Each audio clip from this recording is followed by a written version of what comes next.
Azərbaycanda kərə yağı bazarında ziddiyyətli mənzərə yaranıb. Belə ki, 2025-ci ildə ölkəyə 20,3 min ton kərə yağı ixal edilib, ancaq bu, əvvəlki illə müqayisədə 18% azdır.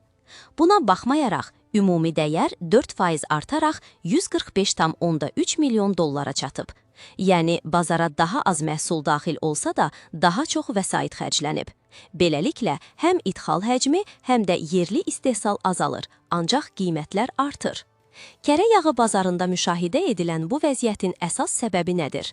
Qiymət artımı daha çox qlobal bazarlardakı bahalaşma ilə bağlıdır, yoxsa daxili istehsalın azalması və heyvandarlıq sektorundakı geriləmə ilə əlaqəlidir? Mövcud tendensiya davam edərsə, yaxın aylarda qiymət sabitliyi mümkündürmü? Global Info.az-a danışan iqtisadçı Elçin Rəşidov bildirib ki, kərə yağının qlobal bazarlarda qiyməti ötən il əhəmiyyətli dərəcədə azalıb. Xüsusilə ilin ikinci yarısında kəskin eniş qeydə alınıb.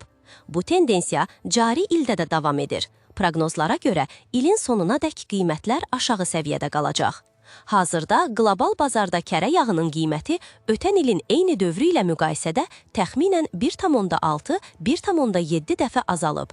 Ancaq yerli bazarda əks mənzərə müşahidə olunur, yəni qiymətlər artıb. Qlobal bazardakı ucuzlaşmaya baxmayaraq, daxili bazarda qiymətlərin yüksəlməsi bir sıra amillərlə izah oluna bilər. Azərbaycanda bazar konjunkturası adətən qlobal meyillərlə tam paralellik təşkil etmir. Bu dəfə də oxşar vəziyyət yaranıb.